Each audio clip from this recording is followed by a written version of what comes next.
What's up, you guys? My name is Morgan and I'm here today to tell you a little bit about my application process for the Disney College Program Spring 2018. If you see me looking down a lot, it's because I have my application open and also some notes on my phone. So this is actually my third time applying for the Disney College Program. I applied for Spring 2017, Fall 2017, and now Spring 2018.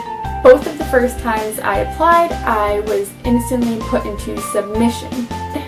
If you don't know what submission is, it's basically a waiting room for your application. No one is opening your application yet, and they could get to it, but they might not.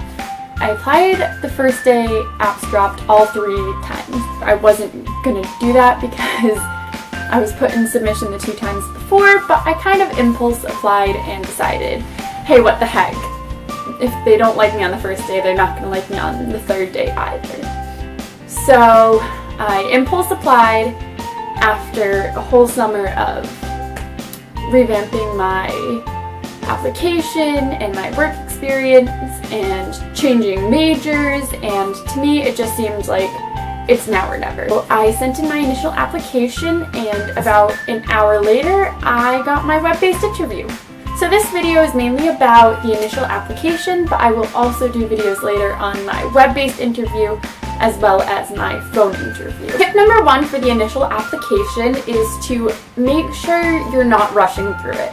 The first 2 times I applied, I said, let me just throw out all of my work experience, everything I have, and do it as quickly as possible. I really didn't put much thought into my skills and responsibilities, and it just helps to think and say, okay, this is how I'm going to write it, this is what I'm going to say.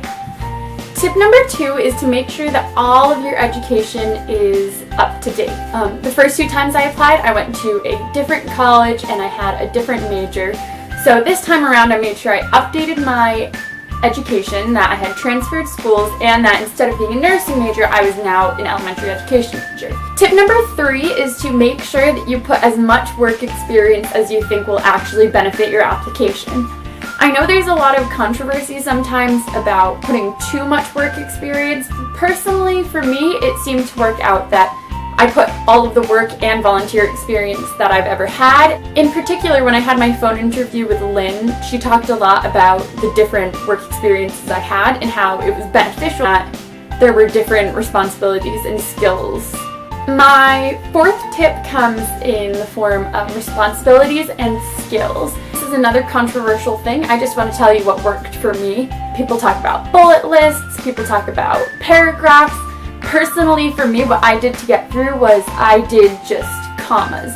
So I said, for responsibilities, interacting and communicating with infants and children, comma, extensive cleaning of different homes, comma, etc. Obviously, people have gotten past the initial application using bulleted lists and paragraphs, so it's all just preference for what you want. So my tip number 5 for you is to make sure you're looking at the role requirements before you fill out your initial application. I went through the roles I was interested in and picked out descriptive things that could be used for my work experience.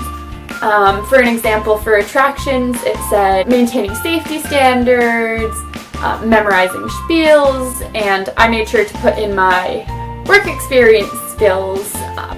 For retail, I said maintaining safety standards, ensuring safety of guests in the store, all things that can be applied directly to a role I was interested in. Tip number 6, if you know a cast member of Walt Disney World, Disneyland, Shanghai Disney, Disney Cruise Lines, use them as an employee referral. My older sister is in the program right now for Fall 2017. I made sure to put her on the employee referral right on the initial application, and my phone interviewer Lynn talked a lot about having a sister in the program and just being able to communicate and relate with someone who's already in the program. If you do know a cast member already in a Disney park, regardless if they're a CP, part-time, full-time, definitely put them in. My last tip, tip number 7, only put interest in roles you'd actually want to do. My first 2 times applying, I put interest in every single role except for custodial and housekeeping. and I thought, hey, that'll bump up my chances of being through submission because I have such a wide variety of roles that I could do. This time around, I told myself, if Disney really wants me, I need to be able to do what I like in Disney, and I want to be able to do a role that I'm gonna be interested in and committed to so that I can make the best of my program. Roles that I did put interest in were quick service, attractions, bell service, bippity boppity boutique, character attendant, character performer, children's activities, convention guide, front desk, merchandise, photopass photographer, recreation attractions, cedar, and vacation planner. Of course, within all of those, I had different levels of interest. I had a few lows, a good amount of moderates, and a lot of highs, actually. That's it for me today, guys. Just want to let you know that regardless of what happens, keep faith and don't give up on Disney. Also, I'm planning on going to the character performer auditions in New York City on September 29th. So if any of you are going to be there, leave it in the comments down below.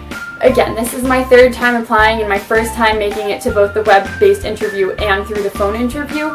So just don't give up if you get stuck and applied right now. There's still time to get out of submission, to get out of applied, to get out of pending. Just don't give up on your dreams.